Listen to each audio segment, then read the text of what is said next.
Hello there, thank you for clicking on this video. Today we are going to talk about why the Snyderverse deserves to live, and I'm going to give you my opinion on the Snyder Cut because I think the movie deserves a proper review. This movie was a huge step up from the Joss Whedon version, and I cannot help but ask, why is Warner Brothers not making more of them? The movie hints at so many future possibilities and so many future films. It seems like they had a proper plan on how to create a proper DC universe, but now instead of Justice League 2, 3, 4, 5, we're getting Suicide Squad number 2 or some kind of sequel, or I don't even know what this is. In my opinion, the Snyder Cut was a great and proper introduction into the DC universe, and fans want to see it continued.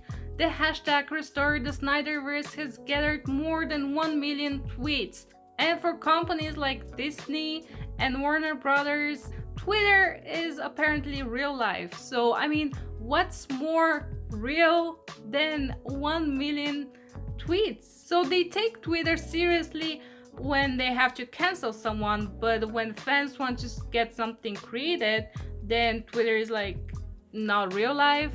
There is a paradox there. It also does seem that Zack Snyder is a genuine fan of the DC world. He knows his canon, he knows the characters, and he probably has even read comics. Unlike the creator of WandaVision, who when asked, wait, hey, did you read something? She was like, well, they sent me something over, but I don't know how to read comics. So I guess this is how you make a comics superhero show? By not giving an F about the comics? How does this work? I don't know. Magic, I guess. The Snyder Cut offered a different and darker approach to the superhero stories, which was largely welcomed. It is a break from the colorful and bright and funny and quirky Marvel movies. But now that Marvel creators are taking over DC, we're just going to get Marvel 2.0. This can be seen from the first Justice League that was basically a ripoff of the Avengers, and now with the Suicide Squad directed by James Gunn for whatever reason, which is very similar to the vibes and the theme of the Guardians of the Galaxy. What Zack Snyder offers is a whole different attitude towards the superhero genre. It's a whole different thing. It's darker, it's more violent, and it's kind of more real. So why don't we take a different approach and do something original and not copy Marvel?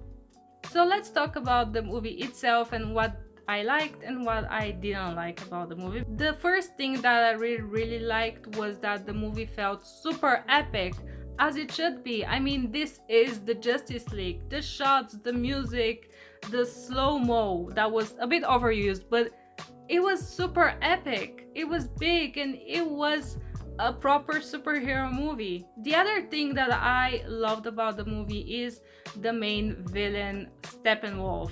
Steppenwolf's character was just there in the Joss Whedon version. Joss Whedon put him there so the Justice League can unite and fight him. He had no goals or motivation or anything. He was just bad and wanted to destroy.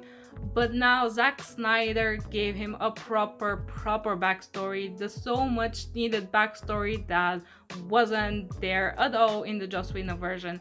Now, as we all know, Steppenwolf wanted to prove himself and take Earth for his master, Darkseid. We also got the introduction of the character of Desaad, who basically looks like Death. I have no idea what his deal is, but he looks awesome and he needs to be in more movies.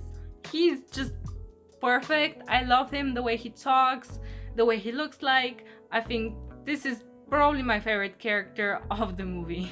I also love the big battle at the beginning that showed how the ancient gods and the alien creatures fought against Darkseid. Everybody looked as...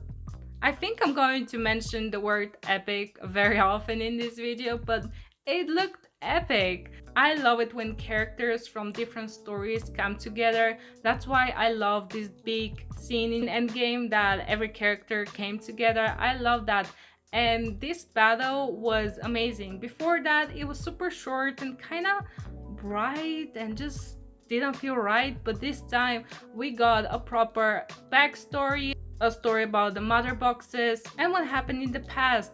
Everything looked spectacular. Also, when it comes to more backstory, in the previous film I felt a bit confused. As a person who has not much idea about the DC universe, I felt confused about what's happening, but now with proper backstory and proper explanation, everything felt just right.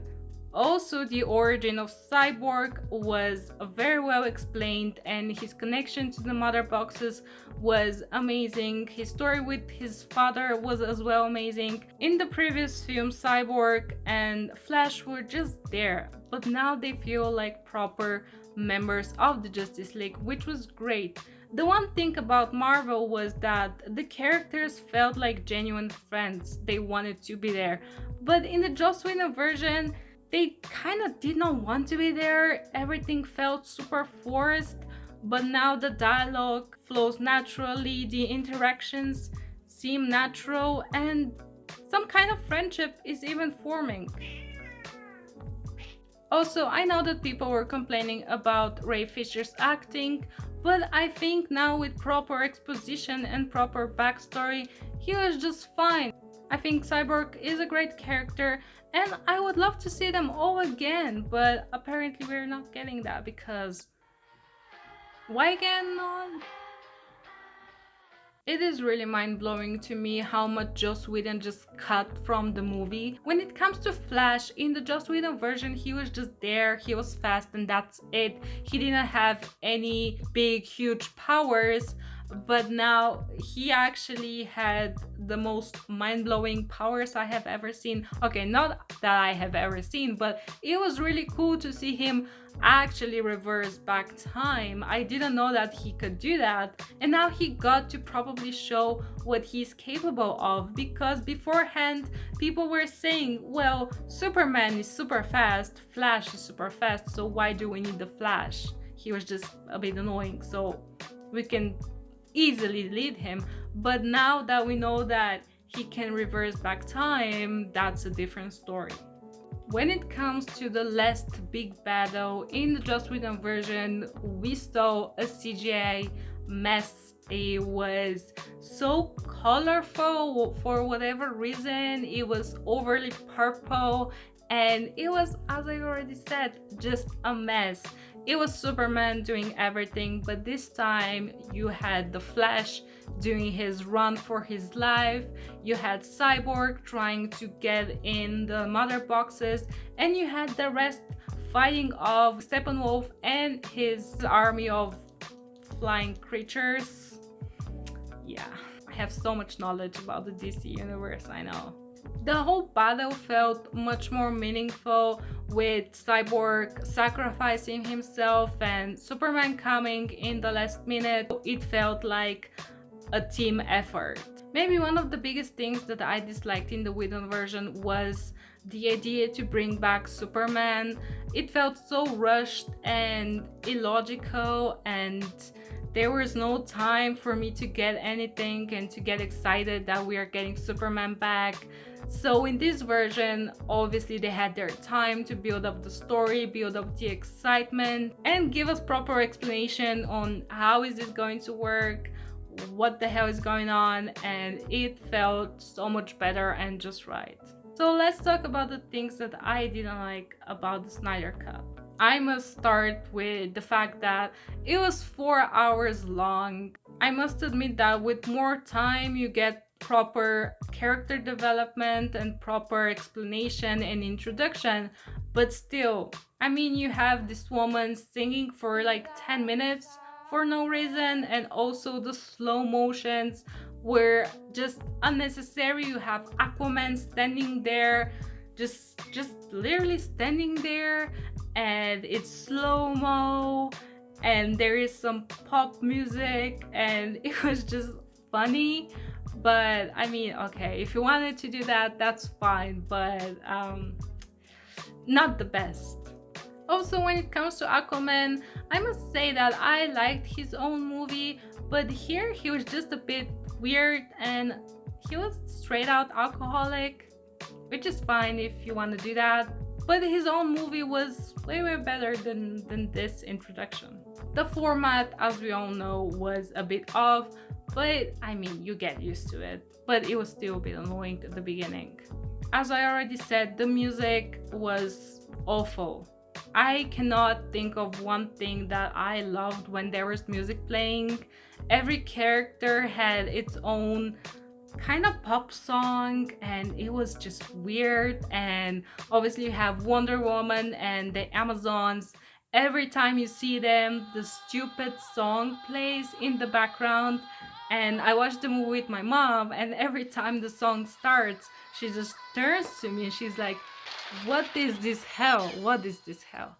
Also, I feel like there were too many Lois Lane scenes. I mean, I get it, she's sad, but why do we need to see her 5 times? I don't know, I feel like it was a bit annoying. Every time I saw her, I was like, again, why? Also, it's basically a sin that Superman showed up for 5 minutes. I mean, it is the Justice League. Why are we seeing Superman for 5 minutes and he basically has no lines? He's just standing there and beating up people, which is fine, of course, but do something meaningful with him. But I can imagine that Zack Snyder had vision for Justice League 2 or even 3, and he had obviously a more meaningful story for Superman, but I guess we're not getting that now. Again, why? As I already said, I think it's just idiotic that they're not continuing the Justice League. Warner Brothers is giving us, what, 5 versions of the Suicide Squad, but one of the Justice League. I don't see how that makes sense. Also, I want to mention that last nightmare scene. I mean, it was cool, yes. I mean, I've never seen a bad Superman, but it was very cool, and I wish we see that at some point, but I guess we're not doing that because Warner Brothers hate money and hate fans, and they just want to do Harley Quinn going on her wild adventures, because yeah, Birds of Prey was great. I started watching it and I just had to turn it off because it was annoying. Also, I still dislike the Jared Leto's Joker. I think he's just Grinch and weird, and what's going on with his face, I just don't like him. It's a bit exaggerated. Is it a bit better from the Suicide Squad? Maybe, just a bit. Also, I think it's super unfortunate that this will probably be the last time that we see Henry Cavill and Ben Affleck as Superman and Batman. I think both of them are perfect for the roles. So I don't know what Warner Brothers is thinking, but I think both of them are great, as well as Ray Fisher. I think the whole cast is great. Maybe not so much Ezra Miller. Apart from that, I think they're all great, and I wish to see more of that. So thank you guys for watching. Let me know down below, do you want to see continuation of the Justice League? Well, the Zack Snyder version of the Justice League? Or do you want to go down the Marvel road with James Gunn, who is not the best person, I would say, and also Joss Whedon and others like him who want to copy Marvel and not do anything original? Let me know down below. See you in the next video, and may the force be with the #RestoreTheSnyderverse.